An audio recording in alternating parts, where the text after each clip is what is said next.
Hey, what's up YouTube? How's it going everyone? It's Marky here, and I'm going to do a collection of the Twilight Time collection Blu-rays because as a few days ago or a week ago I heard through the word on social media is that they're going out of business after 10 years and they're doing a sale, and better get some good titles while you can. Of course, even you could still find some of the ones that are not in their sites anymore because due to the fact limited to only what, 3,000 units, 5,000 units, of course. So you better get those before they go high.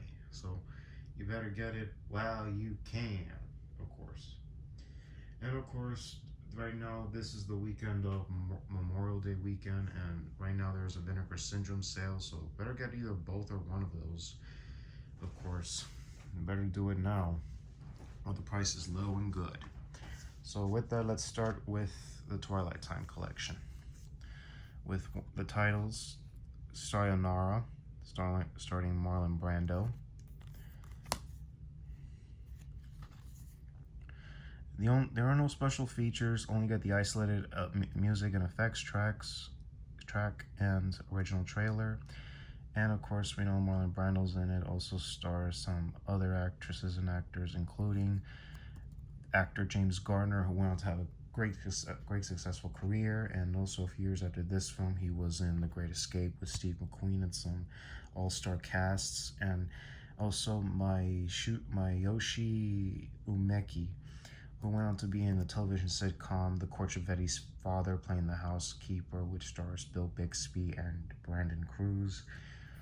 And all in all, this is a great film, and it was based on the music. I believe they took that. I couldn't even tell, but it was. Oh, here it is. My fault. But there is a song called Sayonara. I gotta check that out. And also based on the novel by James A. Mackner, I believe, if I said that name right, and it was written by Paul Orbison Osborne. And of course, like all the Twilight Times would have all these aspect ratios and the audios and the high definitions. How long is the film? And then here it is, limited edition of 3,000 units. They're not even numbered, of course. So let's take a look here. Here's the artwork and the booklet artwork. Here's the back of it, which is, I believe, the poster. Here's the information to know about the idea of how it began from a novel and then to screenplay and then to the big screen. I believe this is a behind the scenes, or the scene from the movie. I gotta see this tonight or tomorrow night if I have the chance.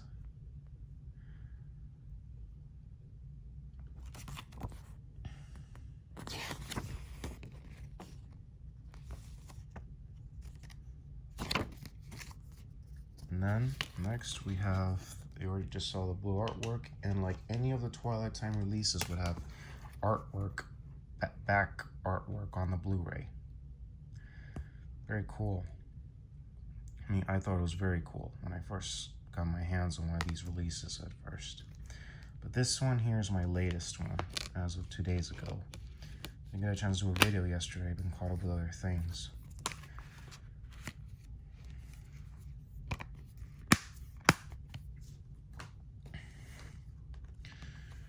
The Three Worlds of Gulliver. It was written by two guys, Arthur Ross and Jack Shear. And of course, Jack Shear was the director as well. The visual effects were done by the great Ray Harryhausen, who, of course, we know his work from Jason and the Argonauts and all that stuff. And this is all, of course, practical effects kind of movie, big time. And it's also based on the Jonathan Swift classic, Gulliver's Travel. But thank God they call this The Three Worlds of Gulliver. There is an updated version of this movie called Three Worlds of Gulliver, but I'm not a big fan of that movie. Here's the Blu-ray artwork. And then here's the booklet. Let's take a look.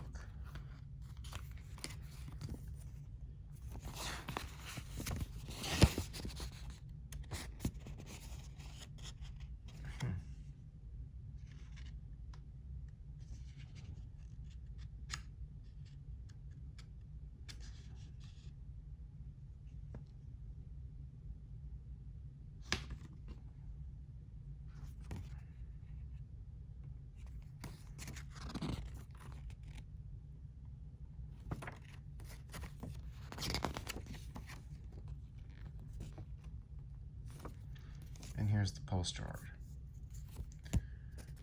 And of course, like most of the releases, here's the back artwork.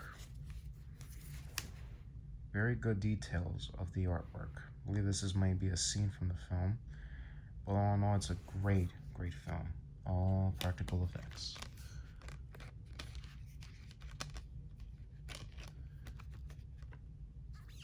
And stop motion animation as well.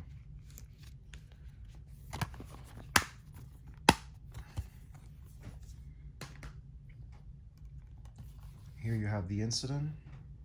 Oh, wait. And of course, if you just saw this, this has special features and audio commentaries and original trailers.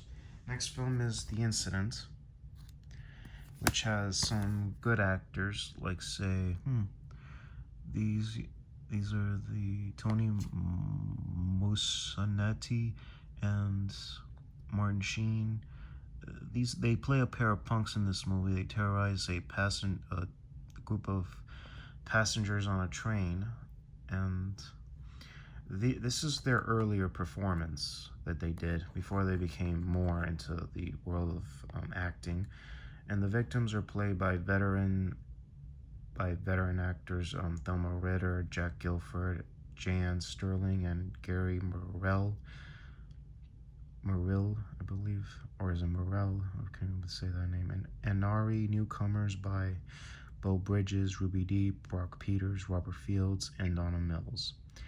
I mean, all in all, this is a great kind of film, and it was directed by Larry Pierce. Not much of special features. All you get is the isolated music, tracks, and effects, and music and effects track, audio commentary with the director, Larry Pierce, and film historian Nick Reed, and original trailer. And this is a black and white film, and it came out in 1967, and limited of 3,000 units. And of course, here's the Blu-ray artwork. And then you have to be careful with these booklets, of course. Extremely careful, because they got some good information here. There you have a young Beau Bridges, and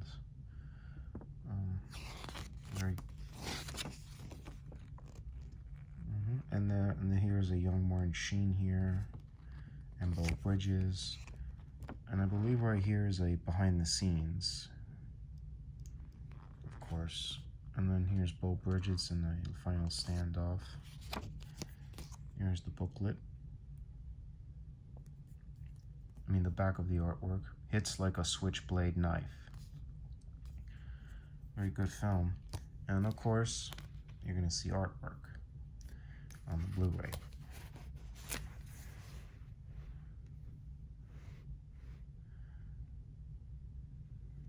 Very good, very good.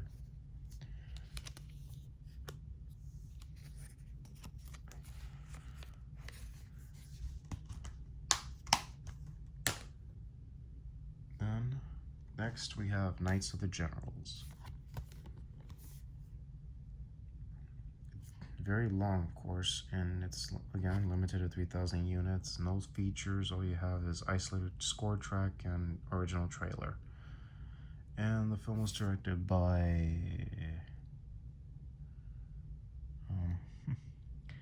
Anatoly Litvak. If I said that name, Livak. If I said that name right. And of course, it has Peter O'Toole, Charles Gray, and also Omar Sharif and Donald Pleasance and Charles Gray, and also you have some other people involved in the film. No artwork, all you get is the Blu-ray. Then you have a booklet. Here's the poster artwork prior to the film's release.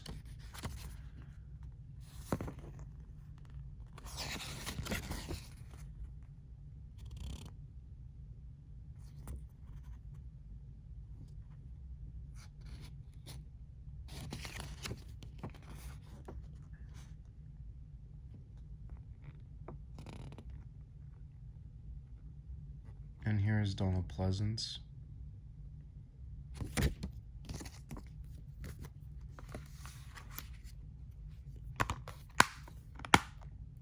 also have a few more titles from 1967, two more.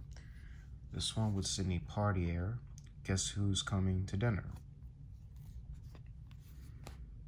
And this has a lot of special features. Audio commentaries, introductions, you have the making ofs and other stuff. The film was directed by Stanley Kramer, and it was a script written by William Rose, starring Spencer Tracy, which is his last film he did, his final film. Katharine Hepburn, and then, of course, you have the real-life daughter, Catherine Harrington, if I said that name right. If I said that name right.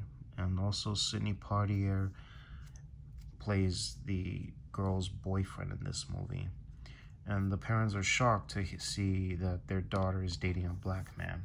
But all in all, this is a great film. I mean, years later, in 2017, Jordan Peele, I believe the director or producer, directed a film called Get Out. And it has some vibe from this film, but all in all, it was a straight up horror film. Nothing more, nothing less. Here's the booklet. And then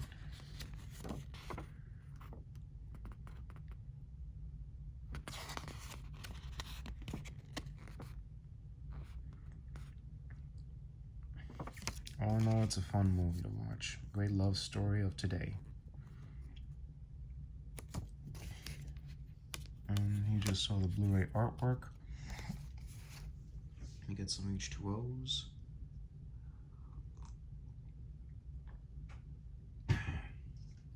And here's a scene from the movie where she introduces the boyfriend to the parents.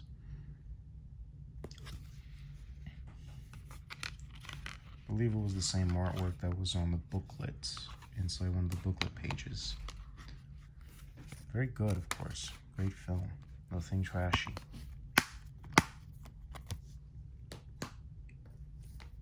Here is the next one. That same year, Sidney Party Air also did another film called In the Heat of Night, in which he plays a cop in that film named Virgil Tibbs, and of course this one, To Serve with Love. So Sidney Party Air did have a great success in the 1960s, and then the 70s and 80s and 90s.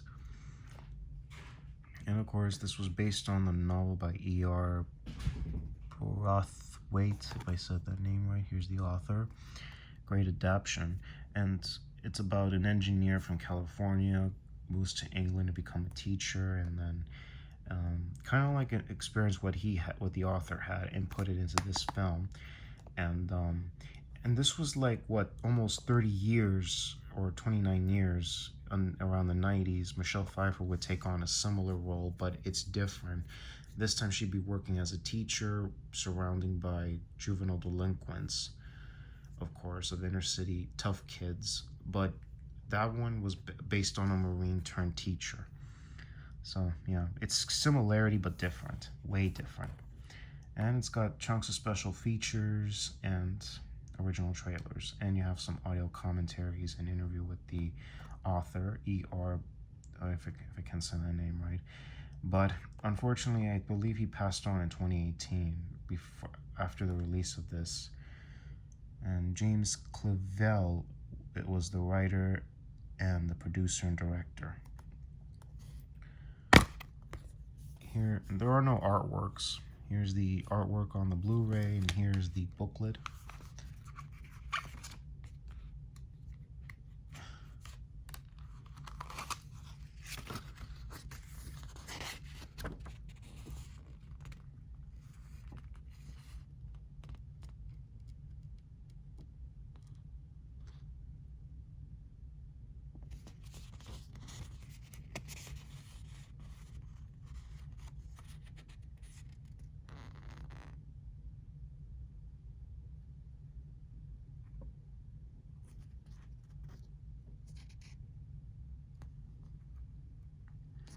And of course, Judy Gleason plays one of the nice students, and also actress singer Lulu does the music for the film. And the hit song is To Serve With Love. I believe there are two variations. I don't know if it's true or not, but it's a great song, of course, done by Lulu. And the mind benders are in this film as well. And this is the poster artwork when the film came out. As fresh as a story as fresh as the girls in their minus, and as cool as their teacher had to be. To Serve With Love.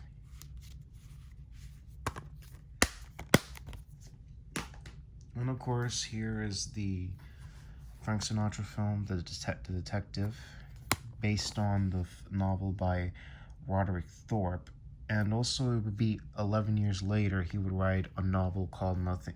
The author would write another novel, Nothing Lasts Forever, which would have the character of Detective Joe Leland, played by Frank Sinatra.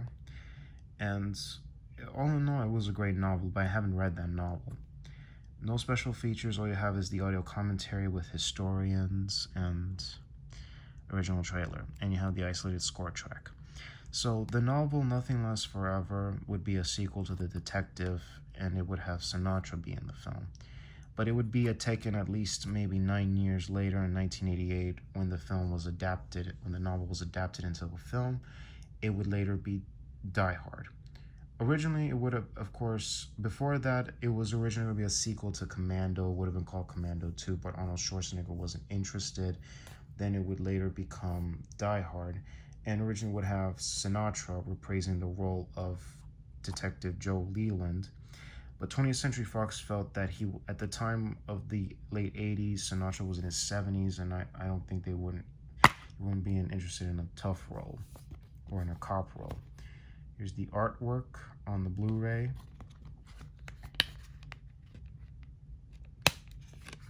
And then here's a catalog of their titles.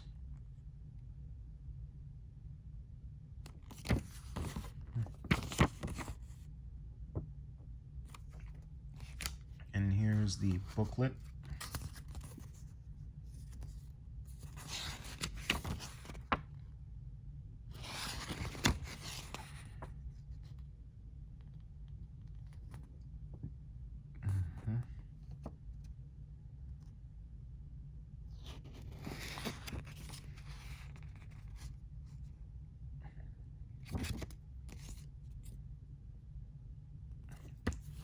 Just the detective story.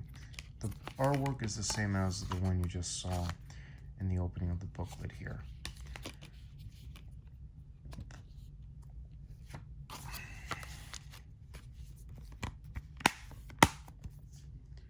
And then in 1970, you have Take a Girl Like You. And it was based on a novel by Kingsley Amis, and film stars Haley Mills and Oliver Reed. And Noel Harrison plays Julian in that movie. I got some good stars, and yep, released in the early 70s, and it is a good film. I mean, it's a love story. Of course, this is about boy meets girl. Here's the artwork on the film. Here is the booklet.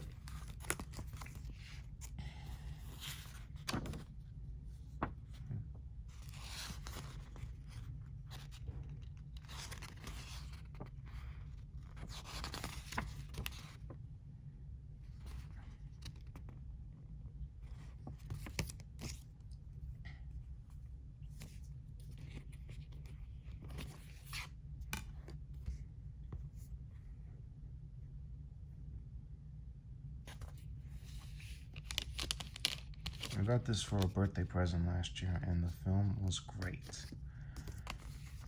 Very classic. And then you have The 7-Ups, starring Roy Scheider. And this has some special features and very, very good film.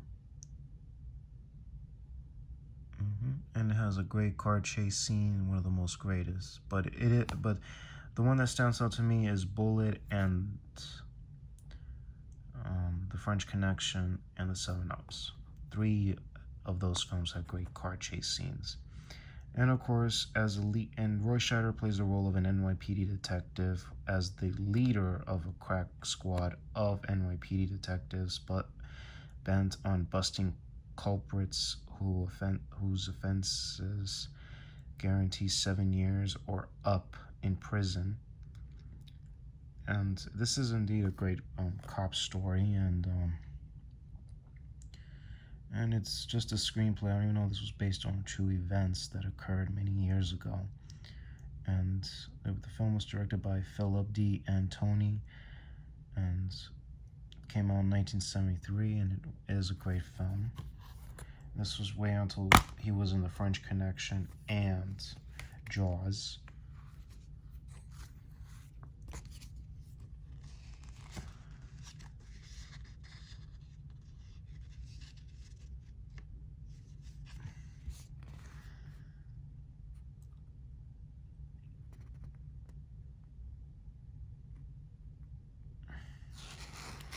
Be extremely careful how you get your hands on one of these booklets. Very extreme.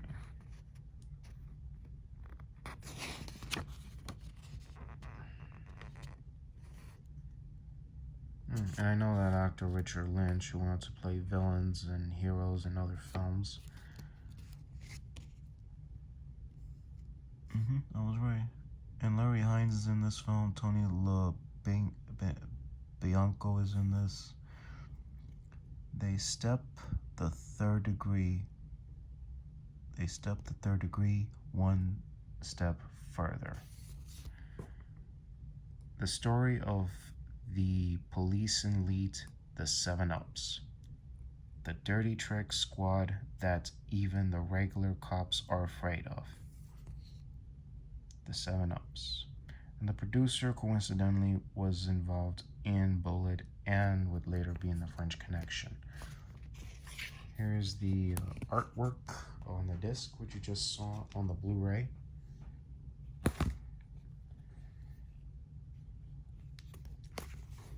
And here, I believe it's a scene from the film of the car crashing into the roadblock of the cops. Very good film. And it takes place in New York, of course.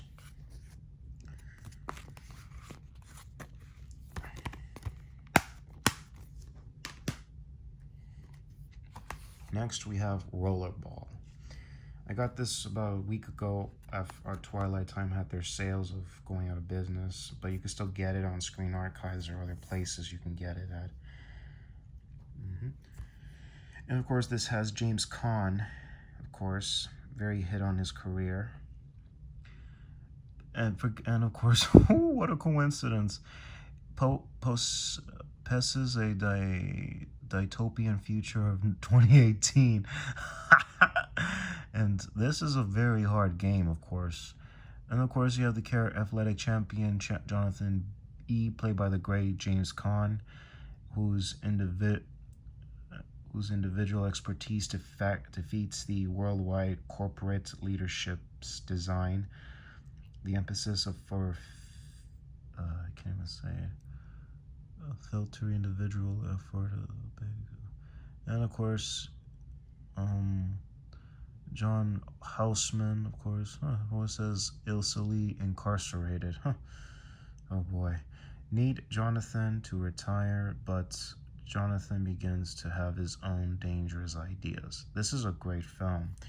No doubt about it. You have the isolated track, you have two audio commentaries, and then here's this feature call from Rome to Rollerball, the full circle, return to the arena, the making of Rollerball, TV spots, and original trailers.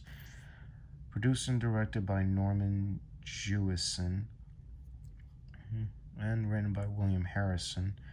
And Maude Adams, I know Maude Adams, who would later on to be in other projects, including the James Bond movies. And I gotta have a chance to see this film. I don't want to be mistaken for the 2002 reboot, which was, I heard it was Dark Shed. so I'm not big on that one. I like to stick with the originals.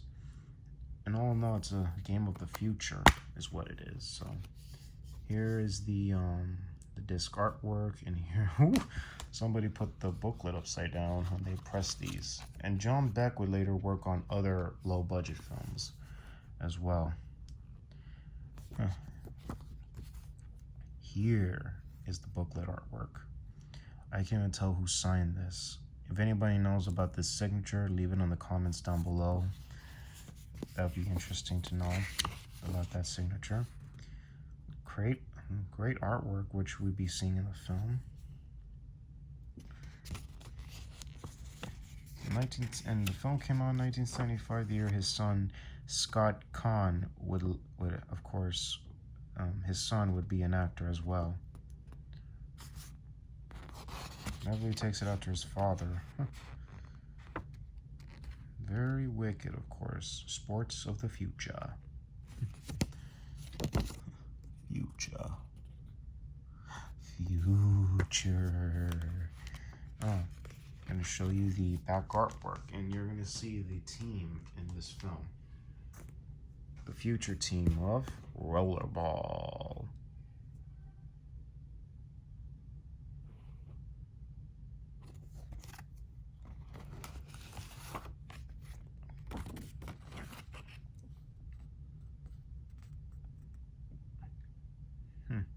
Motorcycles, of course, custom made A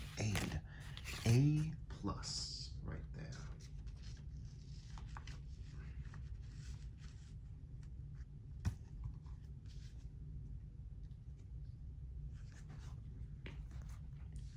I must have accidentally skipped a year apart, but oh well. And then by 1974, you have a film with two other actors, Clint Eastwood and Jeff Bridges, Thunderbolt and Lightfoot. Clint Eastwood will be playing Thunderbolt and Jeff Bridges Lightfoot. And of course, you have some other actors like, let's see, George Kennedy plays Leary, and of course, Jeffrey Lewis. Well, of course, they play, those two guys play vengeful friends, of course, and Thunderbolt and Lightfoot, of course, are trying to escape the first attempt they find a stash loot hidden that they did from a previous robbery before they went their separate ways. No special features whatsoever. All you have is the isolated track and audio commentary and original trailer.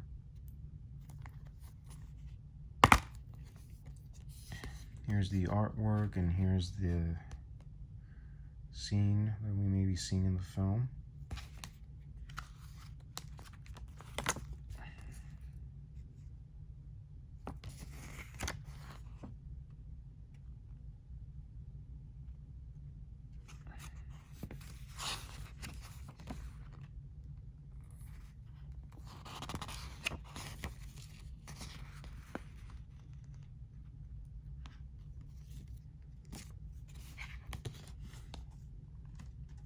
Here's the back artwork.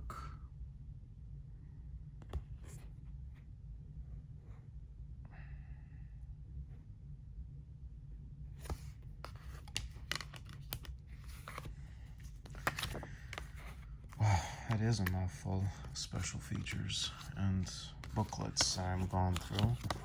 Some have art, most do have artwork, some don't. I mean, these were like practically way before Screen Factory or Shot Factory ever came on around, or ever video. Or they believe they were still around. I mean, before Twilight time came.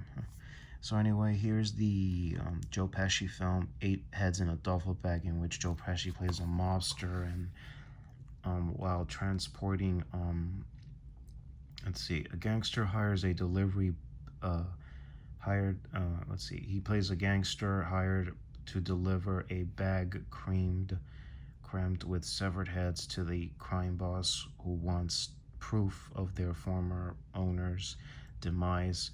On commercial flight, the head stuffed bags get switched, which one belonging to a young man on his way to visit his girlfriend and her parents, hijinks ensues. And also this has Andy Como and David Spade and Kirsty Swanson. And of course the parents are played by Danian Cannon and George Hamilton. And this is a great film though.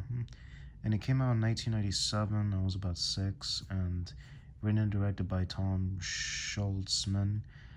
And all in all, this is a great film, of course, even though it didn't do well. But all in all, it was a great film. It's a great funny comedy mob kind of film. No features. You only have the isolated music track with some effects and original trailers. Let's see. Here you see a vulture with a severed head. I mean, sorry, a vulture eating the ticket. And we know what's in the bag. Here I have Joe Pesci at his best. Here, of course, Joe Pesci torturing the 2 medical students. And then, of course, you have the father and daughter. And, of course, here's the poster art.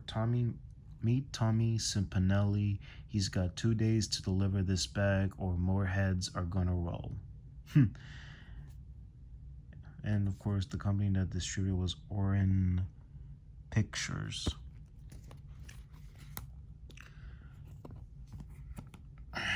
Here's the Blu-ray artwork.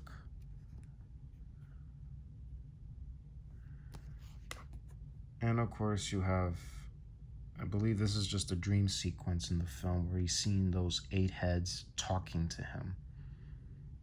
And he's just hallucinating. He's just having a nightmare or a dream. Like,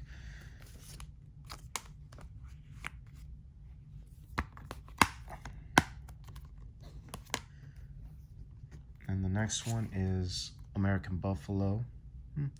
May sound a little bit of a kind of like, it's just adaptation play, of course, based on the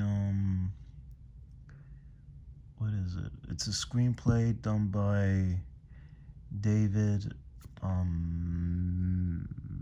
Mamet. Yep, it was based on his play, and plus he wrote the script. And the film was directed by Michael Cornetti. And the film stars Dustin Hoffman, Dennis Franz, and Sean Nelson. Sean Nelson plays the kid in the film. Dustin Hoffman and Dennis Franz. They play buddies, of course, that they haven't spoken to in years, and then suddenly he finds a buffalo quarter or something like that.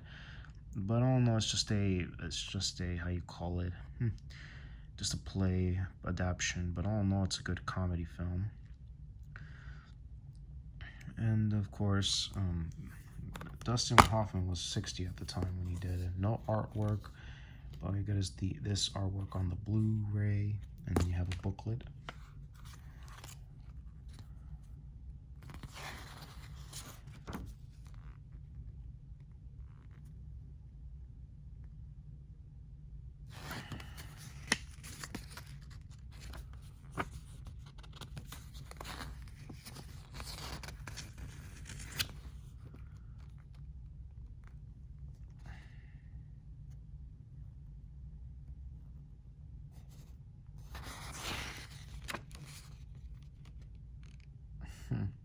Here are some lines from the film. Pause that.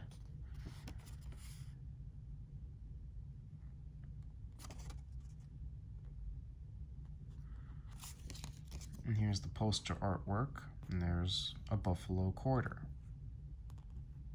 You realize there's no such thing as a buffalo head quarter. They had a plan. It wasn't worth a nickel.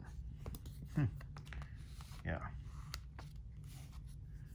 Great film to be released in the mid-90s of 1996. And then the latest one I have, the recent, a few months ago, called Autofocus. And of course it was, let's see, based on the novel by Robert Graysmith, and it's by Robert Graysmith, and based on the novel The Murder of Bob Kane, which we know the character Bob Kane, played by Greg Kinnear, and also it stars Rita Wilson with Maria Bello and Rob Liebman, and also has William Dafoe, and the film was directed by Paul Schrader, I believe, if I said the name right. This film came out in 2002, and of course, like some of the titles that I have in my possession are limited to 3,000. Very rare. I mean, some titles do have 5,000 units, but they go out very quickly. It depends on what titles. And of course, coincidentally, the script was written by two writers named Scott Alexander, or wait, were they producers? Oh, here it is, another coincidence. Scott Alexander and Larry Kurasowski and Todd Roskin. But these two guys, Scott and Larry, these guys had successful careers around the 80s and 90s. But in the 90s, they did the Problem Child films, all three of them, of course. Yeah, all three Problem Child films that they produced. And what a coincidence, they did this film, and it was based on the novel. And oh no, it's a great film. So anyway, I'll provide you a link in the description box down below. Better get your hands on some copies before they go OOP. And before you have to pay ridiculous money. I have one more Twilight time, but it's not here yet. It'll be on its way soon. But it's called The Mechanic. So anyway, I'll be back to do more videos. So happy Memorial Day weekend. Take care, y'all. God bless you. See you on the next vid, y'all.